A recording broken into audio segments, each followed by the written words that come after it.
My name is Brenna Myers, and I want to tell you about the week everything I thought I knew about my family fell apart. I was 33 years old. I was 8,000 miles from home, standing on scaffolding above the Tagus River in Lisbon, Portugal, when a text message from my neighbor changed my life forever. In that message was a photograph of my front lawn. Planted in the grass, bold and red and impossible, was a sold sign. I hadn't sold my house. I hadn't signed a single paper. I hadn't even known it was for sale. But there it was, and somewhere back home, the people I had trusted most in the world were already spending the money. Some people think that engineers are cold and unfeeling. We are not. It is just that we trust things that can hold weight, and most of the time, we have learned that people cannot. I built my whole life around that idea. I checked every beam, every foundation, every load-bearing wall, and I applied that same discipline to everything else. I did not take shortcuts. I did not ask for help I had not earned. But there was one place in my life where I let my guard down completely, and it was a small white house on Mill Road with a bright green front door. My grandfather, Walter Hale, bought that house in 1971. He spent 50 years building it into something perfect with his own hands. He was a carpenter and a craftsman, and he taught me how to read a level and swing a hammer before I could read a clock.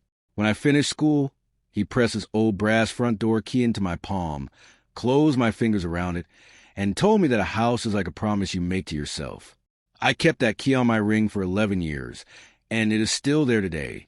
The house on Mill Road was not a grand place. 2 bedrooms, a wide porch, and a kitchen that always smelled like wood, and coffee no matter how many times I scrubbed it clean. But it was mine in a way that nothing else in my family ever was. It was not a place I was assigned or told to belong to. It was a place I chose, and more than that, it was a place my grandfather chose for me. My mother received the fine china. My brother received all the attention. I received the house. And for a while, I truly believed my family was finally doing something right. My grandfather Walter passed away 14 months before everything happened. He was 84 years old and died peacefully in the bedroom. He had repainted 3 times just to get the exact right shade of white. The funeral was small and quiet. My mother cried the loudest of everyone there, but was also the first to leave. A week after the burial, a lawyer named Harold Brandt called me into his office. I was 32, exhausted, and deep in the middle of a difficult work project. He used words like trust and beneficiary and estate. I signed where he pointed and told myself I would read the paperwork later, when I could breathe again. I put the documents in a drawer and went back to work. Work was the only thing in my life that never asked me how I was feeling. Not reading those papers carefully was my first and most important mistake, and I own that completely, that I was always the responsible one. So when my mother offered to keep a spare key to look after the house while I traveled, I handed it over without a second thought. When my father said he would check on the property while I was away, I thanked him warmly. I handed the people who had quietly been jealous of me a full set of keys and a head start, and I thought I was being a good and trusting daughter. It never once occurred to me that they were walking through those rooms measuring everything with their eyes. The porch swing was the first thing Walter ever built for that house, and it was the last thing he used before he died. He carved it from oak himself and burned his initials and the year into the armrest. WH 1971. When I was a little girl, I would climb onto his lap on that swing while he explained that a wooden beam holds up a house the same way a person has to hold up their promises. The summer before he died, he was moving more slowly, but he still went to that swing every evening. One night, he patted the seat beside him, and we rocked together in silence for a while. Then, out of nowhere, he said something I have thought about hundreds of times since. He told me the house would never go to anyone who had not earned it. He said he had made sure of it. I laughed and asked what he meant. He looked out at the yard with an expression I did not understand then, and said that lawyers are good for exactly one thing, making certain people cannot take what does not belong to them. I thought he was being theatrical. He was a man who worked with wood, mistrusted banks, and believed deeply in the power of written agreements. I let the comment go. I did not know that he had spent his final years quietly building a legal wall around that property, that no one in my family could climb. That my mother, Diane, is 60 years old and has spent the better part of her life feeling as though she deserved more than she was given. She believed that as Walter's daughter, the house should have come to her. She never forgave her father for leaving it to the granddaughter, who fixed the gutters instead. At the funeral reception, I heard her tell my aunt it should have been hers, that it was her father's house. I said nothing because I assumed she was grieving. I was wrong about what she was feeling. My brother Trent is 29 and has never been made to face a real consequence in his life. He has walked away from every job he ever had, and my parents have always been there to hand him money when he ran dry.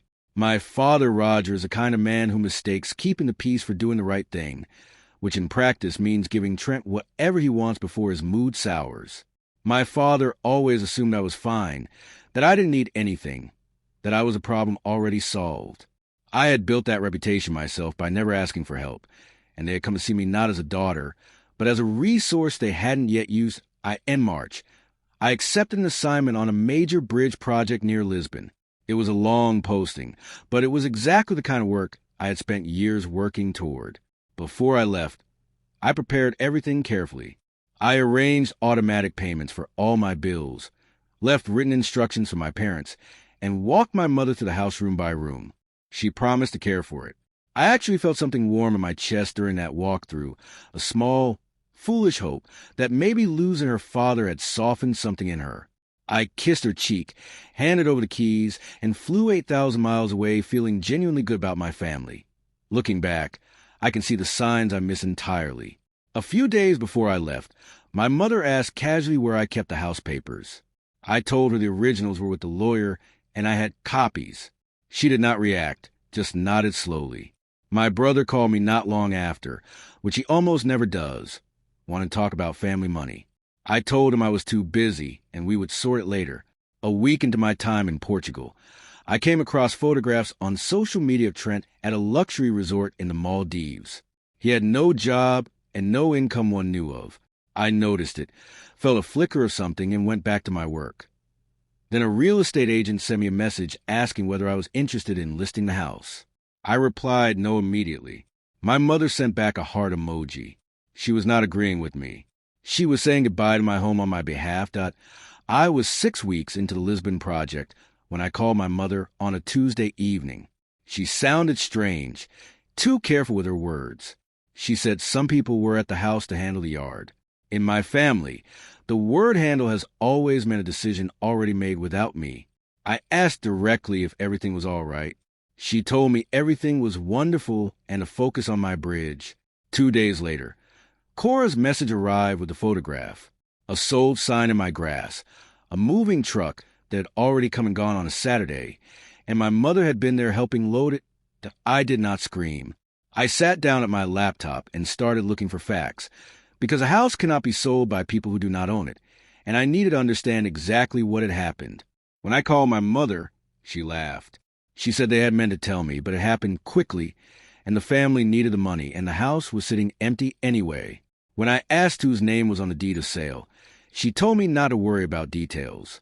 She said she was only taking back what had always been hers. I did not argue. I said very little. I hung up the phone and opened a county records database. What I found, there was a document recording the sale of my property to a couple named the Prescotts. At the bottom of that document was my signature, dated and notarized, on a day when I'd been standing on a bridge in Portugal in front of 30 colleagues and engineers. My name had been signed by someone else entirely.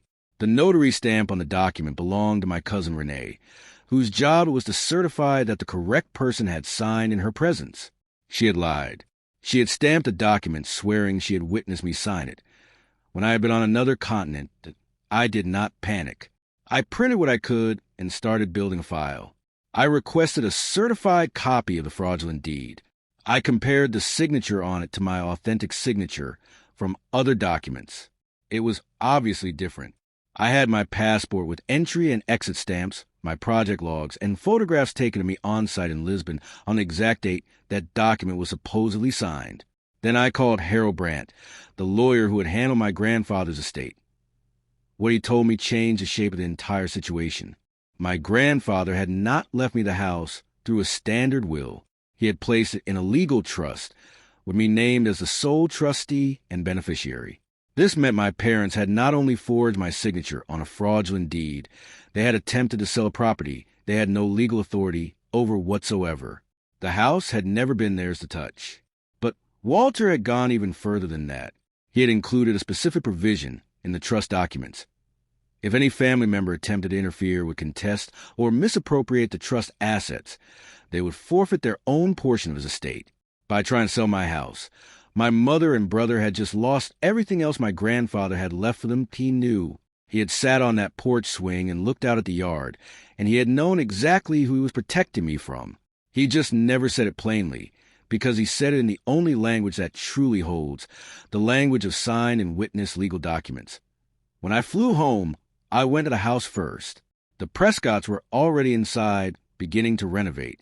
They were a nurse and a teacher, decent people who had saved carefully for a home, and had no idea they had been sold something that was never for sale.